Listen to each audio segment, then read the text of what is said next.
Selamat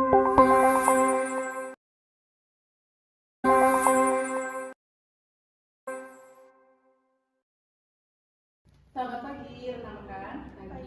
Terima kasih sudah meluangkan waktu untuk mengikuti meeting pagi ini. Pada kesempatan kali ini, kita akan membahas hasil audit investigatif atas dugaan kolusi dalam proyek pembangunan gedung Pusdiklat Kementerian ABC di Kota Biro.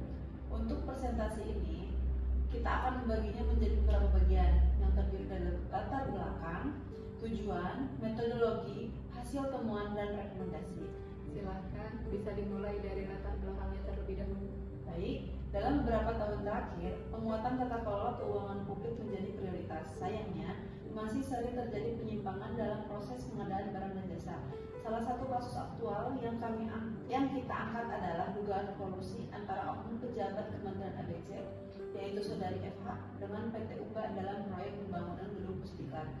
Dugaan ini muncul berdasarkan bukti komunikasi digital, adanya gratifikasi, dan laporan keuangan yang tidak konsisten.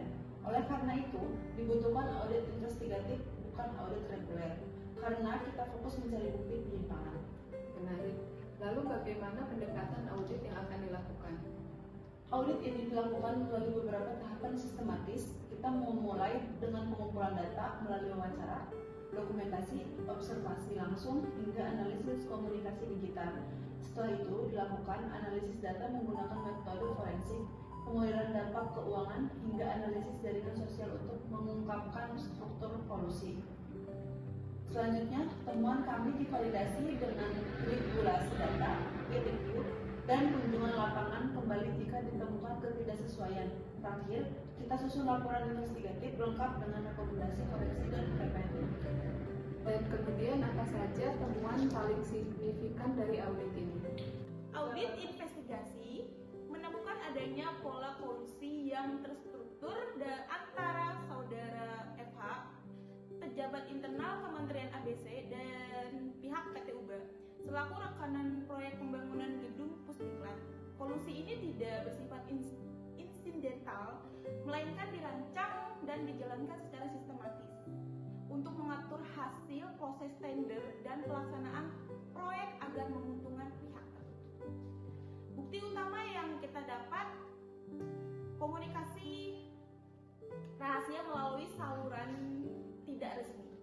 Percakapan melalui aplikasi pesan instan WhatsApp menunjukkan bahwa saudara FH dan eksekutif PT UBA secara aktif berkomunikasi di luar jalur formal. Isi percakapan dan mencakup pengaturan nilai, kontrak waktu pembayaran, serta rencana pemberian hadiah setelah proyek dimenangkan. Kedua, pengaturan tender dan penyalahgunaan wewenang. Bukti menunjukkan bahwa proses seleksi rekanan telah direkayasa sejak awal, di mana PT UBA mendapat perlakuan khusus seperti informasi teknis sebelum pengumuman resmi, serta penghapusan persyaratan administratif tertentu yang merugikan pesaing lainnya. Hal ini mengidentifikasikan penyalahgunaan wewenang oleh saudara FH untuk memenangkan PT UBA secara tidak sah. Keterlibatan pihak ketiga sebagai perantara. Audit mengidentifikasikan keberadaan pihak ketiga yang berperan sebagai penghubung antara saudara FH dan PT UBA. Individu ini tidak terdaftar secara resmi dalam struktur proyek, namun memiliki akses komunikasi dan turut serta dalam proses negosiasi. Bukti menunjukkan bahwa pihak ketiga menerima imbalan finansial sebagai kompensasi atas perannya. Ketiadaan dokumen pendukung resmi. Beberapa transaksi terkait proyek tidak didukung oleh dokumen resmi seperti bukti pembayaran, surat perintah kerja, atau laporan progres yang sah. Hal ini menunjukkan adanya proses pengadaan yang dijalankan secara tertutup dan tidak sesuai prosedur. Bentuk polisi seperti ini melanggar prinsip integritas, transparansi, dan akuntabilitas yang seharusnya dijunjung tinggi dalam proses pengadaan barang dan jasa pemerintah. Tindakan tersebut diduga melanggar ketentuan Undang-Undang Nomor 5 Tahun 1999 tentang larangan praktik monopoli dan persaingan usaha tidak sehat. Pasal 11 dan 12B Undang-Undang Nomor 31 Tahun 1999 dan Undang-Undang Nomor 20 Tahun 2001 tentang pemberantasan tindak pidana korupsi. Rekomendasi. Berdasarkan temuan krusial yang telah diuraikan sebelumnya, tim audit investigasi menyusun sejumlah rekomendasi strategis yang ditunjuk untuk mengulangi penyimpangan yang telah terjadi serta mencegah terulangnya kasus serupa di masa depan. Rekomendasi ini bersifat kolektif untuk memperbaiki kelemahan sistem saat ini, sekaligus preventif dalam memperkuat mekanisme pengawasan dan integritas organisasi. Ada beberapa rekomendasi yang saya berikan. Yang pertama itu penguatan sistem pengawasan dan kepatuhan. Mengimplementasikan sistem pengawasan internal yang lebih ketat, termasuk pengguna teknologi audit trial digital dan pelaporan transaksi real time.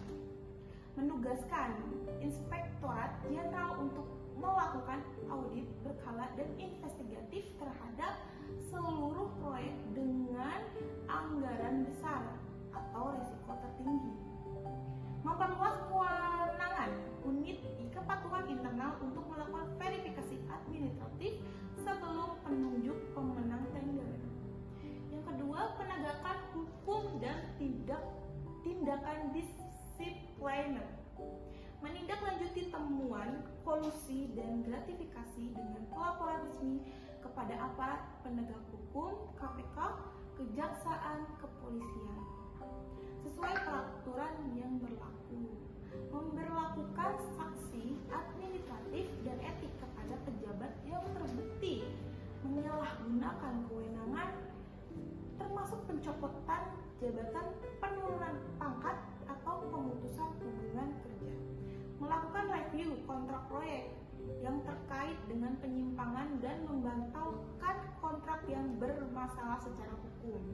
Yang ketiga, reformasi prosedur pengadaan. Merevisi standar operasional prosedur pengadaan agar lebih transparan, akuntabel, dan terdokumentasi dengan baik. Mewajibkan pengguna sistem e-procurement terintegratif di mana seluruh proses tender dapat dipantau secara digital oleh auditor internal atau eksternal. Menetapkan checklist pengendalian internal sebagai alat bantu auditor dan pejabat pengadaan dalam setiap proses seleksi penyediaan barang atau jasa. Yang keempat, penguatan budaya integritas dan anti korupsi. Menyelenggarakan pelatihan kepatuhan dan etika profesi secara berkala untuk seluruh pegawai di Kementerian ABC, terutama yang terlibat dalam proses pengadaan dan pengelolaan anggaran. Membentuk mekanisme pelaporan pelanggaran yang aman, rahasia, dan memberikan perlindungan hukum bagi pelapor. Mendorong pembentukan komite etik internal yang bertugas menangani pelanggaran integritas, konflik kepentingan, dan dugaan praktik tidak etis. Baik, terima kasih rekan-rekan atas waktu dan pemaparan yang diberikan. Semoga di lain waktu kita dapat berkumpul kembali, dan terima kasih atas waktunya. Assalamualaikum warahmatullahi wabarakatuh. Waalaikumsalam warahmatullahi wabarakatuh.